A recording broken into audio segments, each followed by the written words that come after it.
De nuevo, sobre el ring, el lugar preferido por los hombres, algunos rudos, otros técnicos. El problema no es el hecho de quiénes se suben al ring, sino qué es lo que está aconteciendo sobre este ring. Hoy el programa lo vamos a realizar con mi amigo Alejandro López Munguía.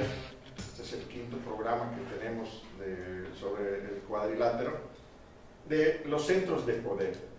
¿Qué son los centros de poder?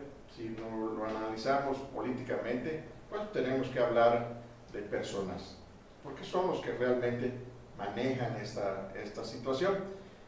Pero los centros de poder no solamente es lo que acontece aquí en la entidad, sino también lo que acontece en el altiplano. Ahí también hace mucho aire. Y bueno, vamos a enumerarlos. Son gentes que en un momento dado han agarrado una preponderancia política dentro del gobierno, dentro de los partidos políticos, y a ellos nos vamos a referir. Tenemos el primer centro de poder, un hombre que ha tenido bastante poder desde la época del presidente de la Madrid, se llama Emilio Gamboa. ¿Quién es Emilio? Emilio es un personaje, en realidad, un tipo que se le conoce con una mano izquierda y una mano derecha, que no se la pueden ver tan fácilmente quienes quieran entender quién es Emilio Gamboa. Y Emilio pues tiene una trascendencia, tiene un equipo político aquí en el estado, ahora se ve incrementado ese equipo político, también pues con un muchacho como su hijo Pablo Gamboa Miner, que también está incursionando en la política. El otro, pues vamos a irlo desgranando. ¿Cómo ves a Emilio como centro de poder? Lo define muy bien el concepto, mi querido David, porque es un hombre, ya es parte del inventario del Estado mexicano. Cuando uno habla del sistema político y la nomenclatura, hay que referirnos con mucho respeto hacia don Emilio Gamboa. Patrón que, bueno, su historia siempre ha estado muy ligado al poder. Bueno, sale a la luz pública cuando se hace secretario particular del presidente de la República, Miguel de la Madrid. Luego, pues bueno, de ahí logra tender puentes, lazos con el presidente Carlos Salinas de Gortari, secretario de Comunicaciones y Transporte, y así se le va. Es un hombre que tiene una gran influencia, es un hombre que articula, es un puente. Incluso por él han pasado muchas de las decisiones importantes en México, como son las concertaciones. Si hay alguien que conoce muy bien cómo funciona el sistema político mexicano desde la oposición y desde el centro de poder, es Emilio Gamboa, patrón. Eso me queda muy claro. Yo también recuerdo que cuando él estaba como secretario particular, mucha gente lo catalogaba como el vicepresidente de la República por el poder que había adquirido. El derecho de picaporte solamente la tenía el secretario particular. Pero también, al término de ese régimen, ese sexenio, él pues también tenía sus aspiraciones por ser gobernador de este estado. Nada más que se enfrentó con un interino de aquel entonces, como era Víctor Cervera Pacheco, que estaba cubriendo un interinato a la salida del general Graciliano Alpuche, y Víctor Cervera se recuerda que rindió pulso con el presidente de la Madrid para que en este caso no estuviera Emilio como gobernador del estado. Recuerdo también que en aquel entonces esa rendida de pulso, como le decimos normalmente a la cuestión política, provocó que el candidato lo fuera un ex embajador en Pekín, que era Víctor Manzanilla Schaffer. Después se le voltean las cosas a Cervera con los compadres de Manzanilla y finalmente termina siendo destituido, porque así fue, y viene un interinato con Dulce María Sauri. Este es el producto del primer round que se echa políticamente y que se hace sentir la fuerza de Emilio Gamboa aquí en la entidad. Y esa fuerza continuó incrementándose porque en la época de Salinas de Gortari, recuerden que lo hacen del Seguro Social, de la Lotería Nacional, de Comunicaciones y Transportes, en fin, recuerden que esto era un alfil que podía utilizar en aquel entonces Carlos Salinas de Gortari y que lo hace con muchas relaciones con empresarios, con gentes de otros niveles, con gentes embajadores. Y ese es el poder que adquiere Emilio Gamboa. Pero pasamos al segundo centro de poder. A ver, Jorge Carlos Ramírez Marín, hoy secretario de la SEDATU, la Secretaría de Desarrollo Urbano, Territorial, y lo que se le acumule, porque es una secretaría nueva. A Jorge Carlos, bueno, él fue presidente del Congreso, de la mesa directiva del Congreso de la Unión, y es cuando la figura esta, que era señera, cuando todos decían la madrina que tenía Jorge Carlos, era la Beatriz Paredes, pero ya con una luz propia empieza a vislumbrarse la figura de ese regordete tan carismático que es Jorge Carlos, y su política empieza a ser figura nacional. La figura nacional que adquiere, e internacional también, porque se fue hasta Japón y otros lugares, Jorge Carlos Ramírez es un centro de poder. ¿Cómo ves? Pues bueno, es un cuadro político al que hay que reconocerle la trayectoria que ha tenido en el trabajo político dentro de su partido. Yo recuerdo su presidencia estatal al frente del PRI, una dinámica que le impuso bastante positiva al partido. Ahí creó muchos cuadros, ahí se dio a conocer como un gran orador, porque eso es lo que es Jorge Carlos. Es un hombre que maneja bien sus relaciones y usa muy bien su comunicación política.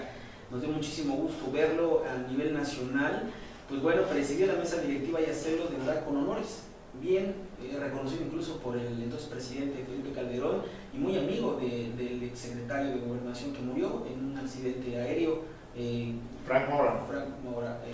Sí, pero también hay otra cosa. Cuando lo eligen a él, lo eligen por 493 votos, que son 500 en total, y de los cuales 5 eran abstenciones, y los otros 2 que estaban fuera. Sí.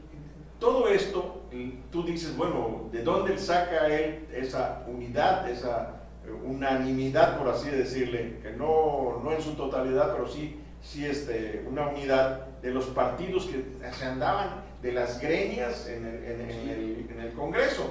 Y Jorge Carlos entra a la mesa directiva con esa dinámica de votación. Eso es lo importante. De ahí también ya se inserta, por terminando ese periodo, se inserta en la campaña del entonces candidato a la presidencia de la República, Enrique Peña Nieto, y finalmente ahora lo vemos con una secretaría que también es algo que hay que considerar. Después, otro centro de poder.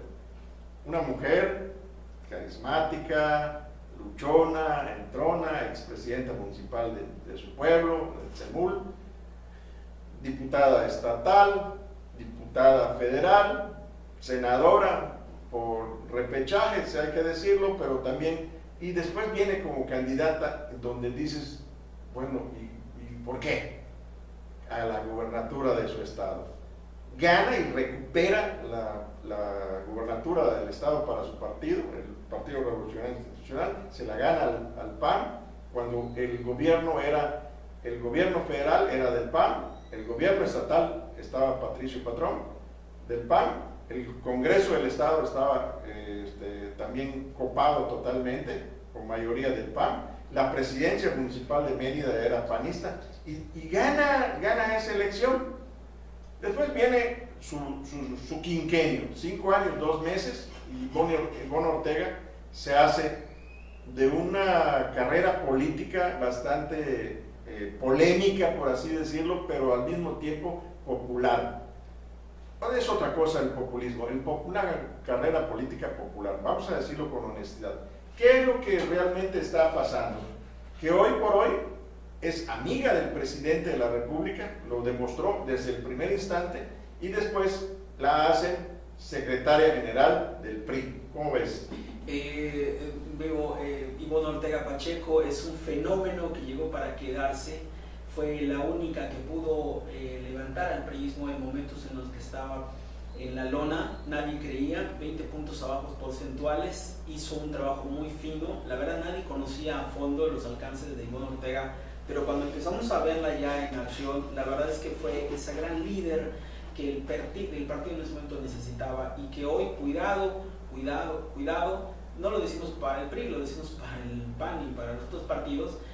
Si en algo puede competir México a nivel nacional, a nivel internacional es en democracia. Ya Estados Unidos tiene un presidente negro, aquí se intentó una mujer presidenta, no se pudo, no tenía las características, cuidado. O sea, la política todo puede suceder, la democracia es evolutiva.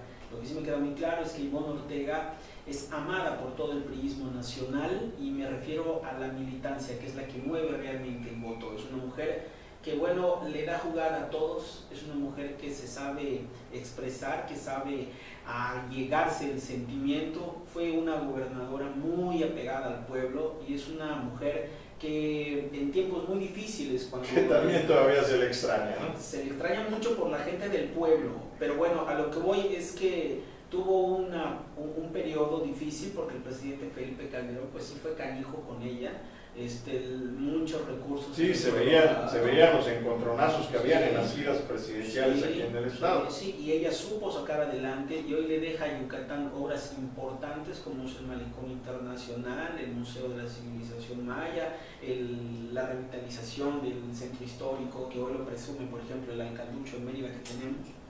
Pero bueno, y también hay que reconocerle que es la reina de las campañas, es campañera, es compañera y es campañera. No podemos seguir haciendo apología de sus virtudes, claro, pero tenemos que reconocer también qué cosas tienen como cualidades como ser humano. Pero hay otro detalle, Alex, y hay que remarcarlo también. Lo próximo es electoral.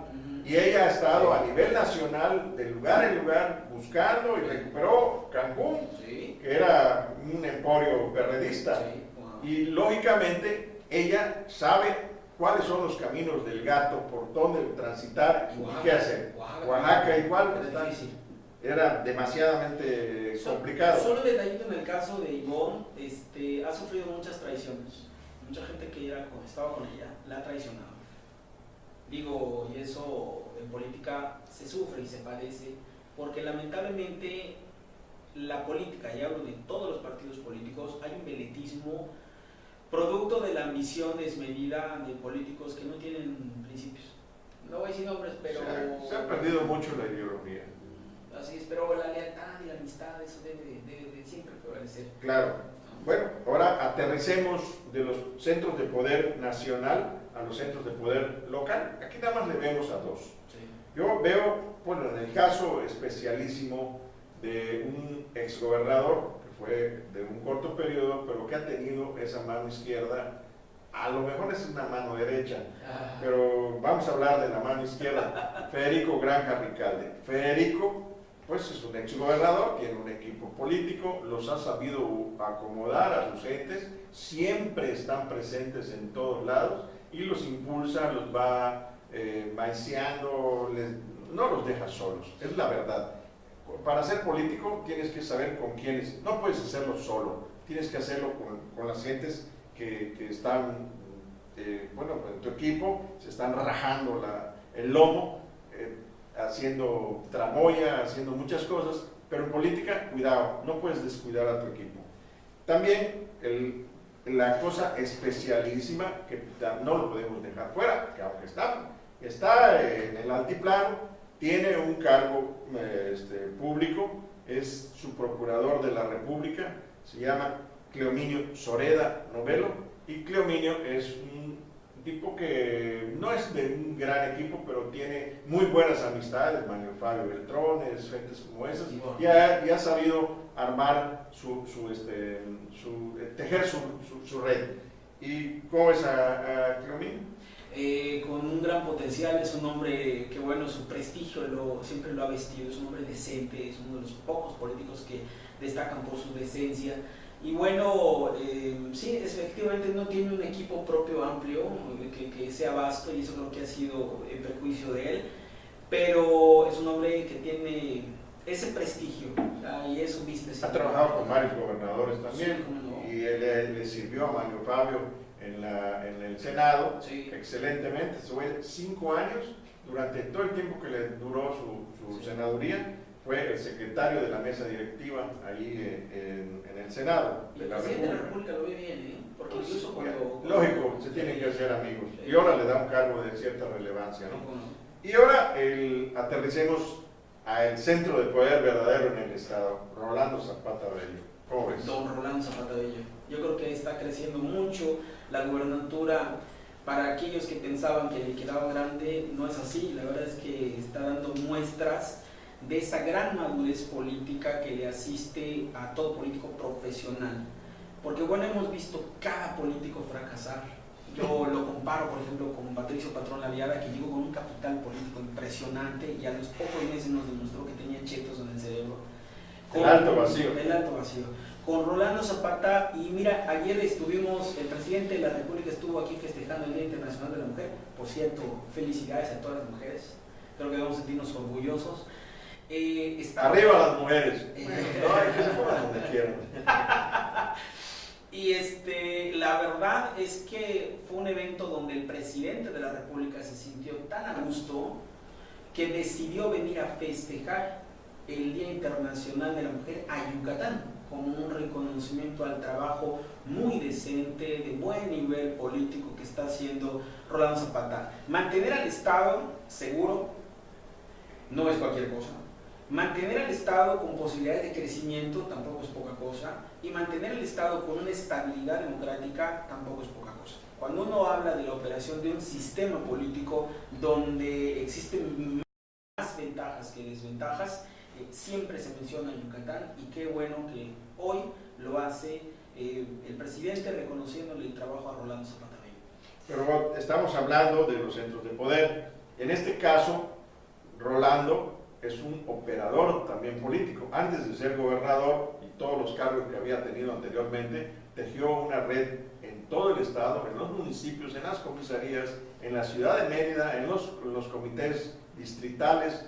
Rolando tiene una estructura, es lo que le reconocen políticamente, Sí. La estructura política que él maneja. Es un operador político. Y dentro de esto, pues tiene a un elemento en el partido, que no lo podemos dejar de mencionar, porque él es el gobernador, pero el que opera debe ser Carlos Pavón Flores. Carlos es el nuevo presidente del PRI, y bueno, no lo podemos dejar de mencionar, es un operador político a la disposición de lo que sigue, los palomeos que se van a dar en las alcaldías, en las regidurías, en las diputaciones estatales y en las 5 diputaciones federales. Recuerden que además la cuestión electoral va a estar regida por un Instituto Nacional Electoral con nuevas reglas de juego. Que todavía no los conocemos. No, todavía no se conocen. Bueno, y pasamos a un área donde tú eres, pero ahí yo soy un chícharo. El PAN. A nivel nacional, el centro de poder, lógicamente, tienen que tomar en cuenta al que quede entre Madero Cordero y Mario Flores González. Mira, rápidamente, es una lucha cruenta, y a mí me queda muy claro que en el PAN, mientras más compiten, más se odian. Todavía no alcanzan a entender entre ellos mismos que una competencia democrática tiene que sentar, o sea, tiene que desarrollarse bajo ejes fundamentales de armonía política. Ellos siempre terminan, o sea, heridos a muerte, parece una batalla campal. Yo creo que Madero le va a ganar a Cordero por las relaciones que ya lo está haciendo bien. ¿A qué voy? Metió una cuña muy fuerte. Bueno, ese muchacho, cuidado con Ricardo Naya, es uno de los, grandes peligros para el PRI, porque es un muchacho que ha demostrado una capacidad altísima. Es un hombre que si tú lo ves, no das un peso por él, pero cuando ya lo escuchas, cuando ya lo ves trabajando, ese muchacho es monstruo. Por eso te decía que tú los conoces hasta la uña. Y en el PRD está Cárdenas y AMLO. Cárdenas sigue siendo el tatich del PRD y él es el que más o menos ubica a sus huestes en todos los estados. Y en el caso de AMLO, o sea, Andrés Manuel López Obrador, pues está en Morena. Este es el pleito que hay entre los dos. Creo que por allá anda la situación. El PRD está regido a nivel nacional y en el estado pues hay unas entes que están metidas en ello. Terminamos este bloque con el Movimiento Ciudadano, lo que era Convergencia. Silvia López y Ana Rosa Payán. Esas son las huestes. ¿Qué opinas? Y finalmente nos vamos a un corte. Yo creo que no tiene futuro. ¿No hay? No tiene futuro. No queda nada, no podemos decir nada. Ana Rosa, no te late, no te bate el chocolate. Sigue buscando cómo que la acepten en el PAN y no la terminan por aceptar. Es terrible, ¿no? Le pasa algo así como Luis Correa, nada más que Luis Correa se sacó la lotería porque su niño, su hijo putativo, está en la alcaldía de Mérida. Bueno, pues nos vamos a un corte y regresamos al cuadrilátero.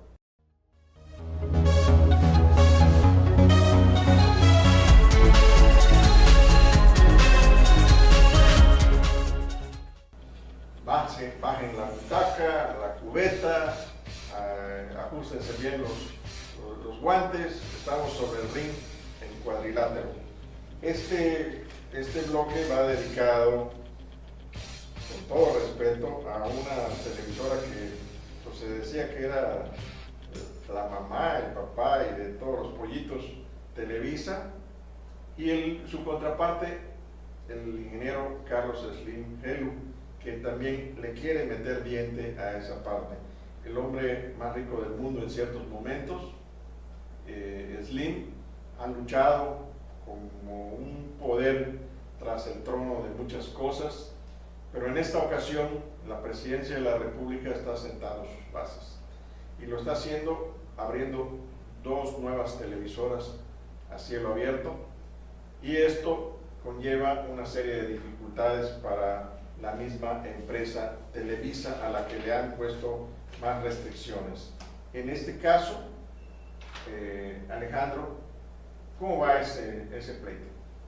Mira, yo creo que antes de irnos a fondo sobre las especificaciones de los nuevos, digamos, el nuevo código que le establecen a Televisa de conducta, yo sí quiero hacer una reflexión.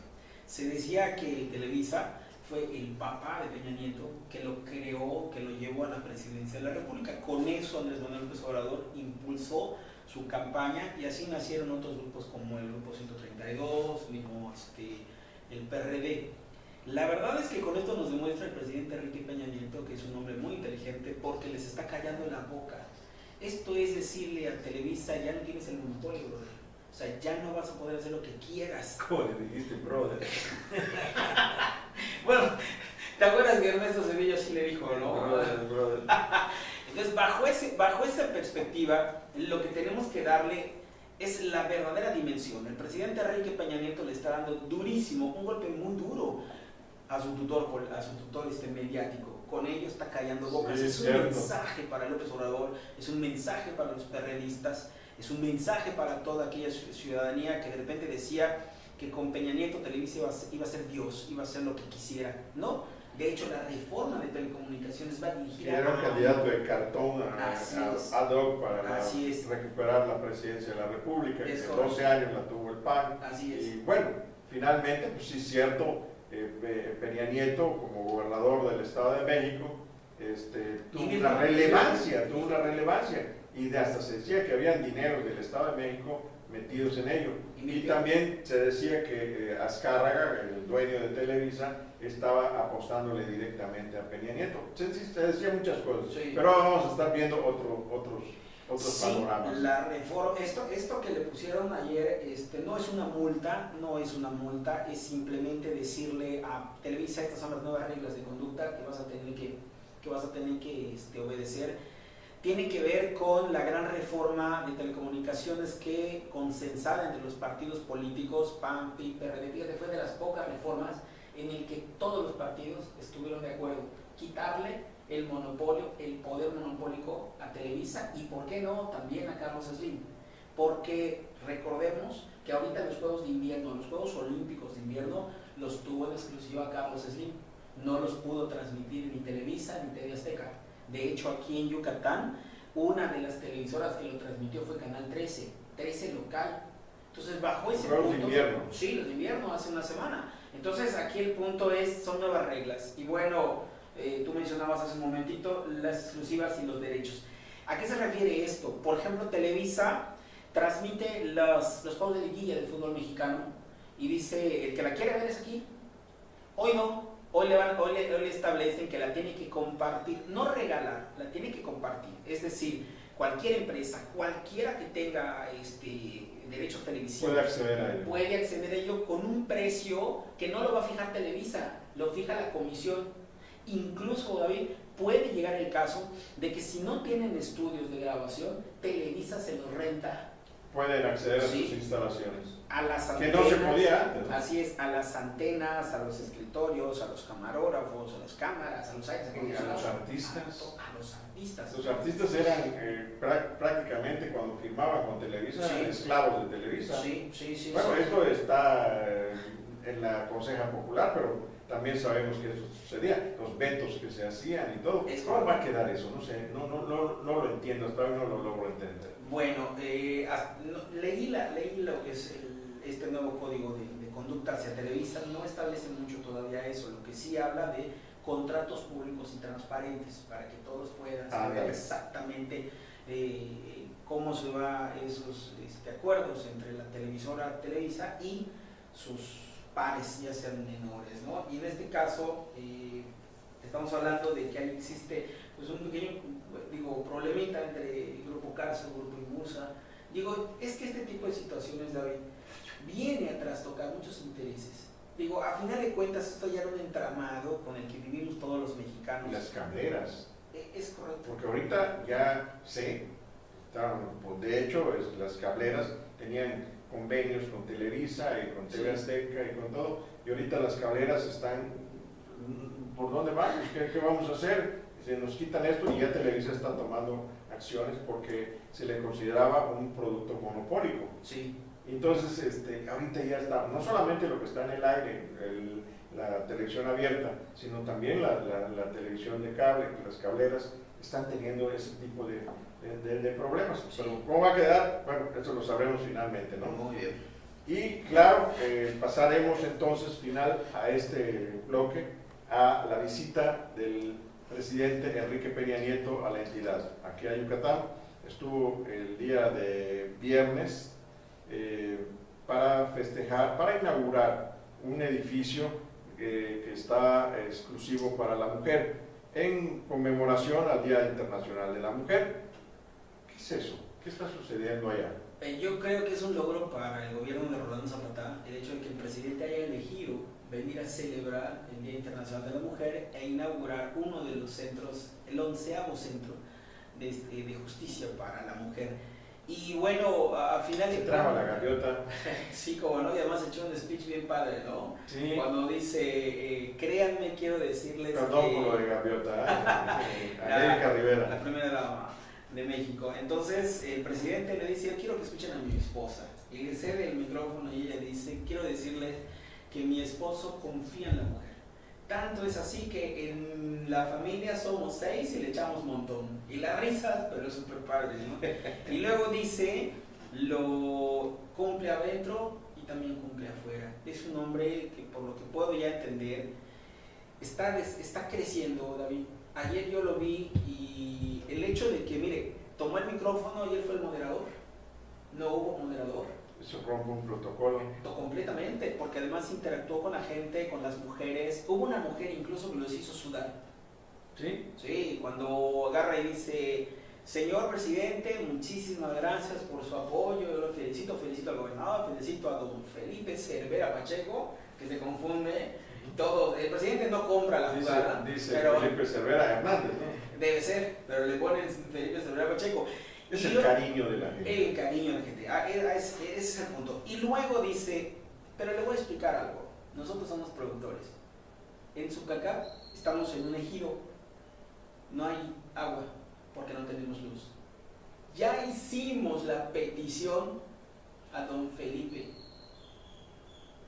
Pero aprovechamos que hoy está usted aquí y se lo queremos pedir. ¿Qué te dice eso?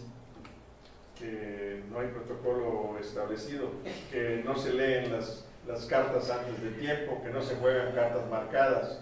Todo eso es parte de eso. Y el presidente, de verdad, con mucho aplomo, porque no vino a grillar, sino vino a fortalecer, dice, no te preocupes, vamos a tomar cartas en el asunto y se va a beneficiar. Entonces, se ve un equipo donde el presidente no viene a grillar, no como lo hacía Felipe Calderón. Felipe Calderón incluso llegó a destituir a funcionarios en eventos como estos para mostrar que él tenía el poder. Entonces eso ya era un autoritarismo. Entonces al PRI siempre se le llamó autoritario, hegemónico, prepotente, soberbio, y hoy el presidente se muestra, dice, no pasa nada, mija, no pasa nada, no te preocupes. El hecho de que no te hayan respondido hasta ahorita no es porque no te quieran atender, te vamos a atender y te vamos a cumplir. Y cobija y besa un... Cuidadito que no se haga. Pero no sataniza a ningún funcionario. Claro. En público, es muy bien. Perdona la vida. Bueno, esto es lo que está sucediendo en una visita presidencial, pero recuerdo muchas visitas presidenciales en donde la insensibilidad del político nacional era tal que a veces se agredía a la gente, Sí. se coartaba la libertad de expresión de muchas gentes. Llámese PRI, PAN, porque lo vi, lo viví y lo hemos estado viendo. Ahora esto es un modelo diferente, por eso digo, se rompen protocolos. Mucho diálogo. Sí, ni cuando Fox, porque Sí. cuando Fox, yo recuerdo que una vez fuimos a Sotuta y a 1 kilómetro de distancia no podías acceder más que a las gentes que ellos querían. Y eso es que Fox se decía populista y toda la cosa, y no era así. La realidad en la que nosotros vivimos, los medios de comunicación, y lo sentimos más, y lo siente más la población, que tampoco puede tener esas. Muchas veces hasta con un gafet de acreditación por medio de comunicación, no te dejaban pasar, no te dejan asistir. No, aquí lo tienes cerca, puedes incluso saludarlo de mano. Pero también hay que tener cuidado, porque así le pasó a Colosio, recuerda, ya estamos en el 20 aniversario de esa vida, de esa muerte y también de ese trágico suceso. Ojalá y no pase eso. No pasen esas cosas. México cosas. ya se ha superado. Aquí en Yucatán no va a pasar. Ojalá. No descuidemos Sí. ningún sistema de seguridad, pero tampoco podemos coartarle al presidente que el pueblo se le acerque. Y fíjate, fue algo bien bonito porque él dijo, vamos a escuchar a 3 mujeres. Y escuchó como a 10, 12, algo así. Ah, qué Oye, bueno. incluso la gente de abajo del estrado subía a hablar. Y cuando dice el presidente, bueno, ya se animaron. Y le empezó a dar juego a todos y a interactuar. O sea, no se vio cartonado, les abrazaba, se reía de carcajeada, retroalimentaba. Hubo quien le regaló una botella de miel. Le dijo, señor presidente, yo vengo de tal municipio, no recuerdo, y yo produzco miel. Y le quiero regalar para que usted pruebe y se alimente bien. O sea, Está bien, para que no le eche un montón. Bien, pues esto es lo que es Cuadrilátero. Ya ven nuestra informalidad, hacemos los comentarios, ojalá les gusten. Mándenos sus sugerencias, qué quieren que nosotros estemos, cuáles son los que quieren que se suban al ring. Vamos a seguir invitando gente, no solamente en lo físico, también pueden ser en las sugerencias abiertas, que también pueden estar en el teléfono 9992-726707. ¿El tuyo? 9992-7592-85 en WhatsApp. En WhatsApp ya lo tienen nuestros productores, ellos van a ponerlo aquí abajito y nosotros vamos a estar pendientes de todas las sugerencias. Muchas gracias y hasta la próxima.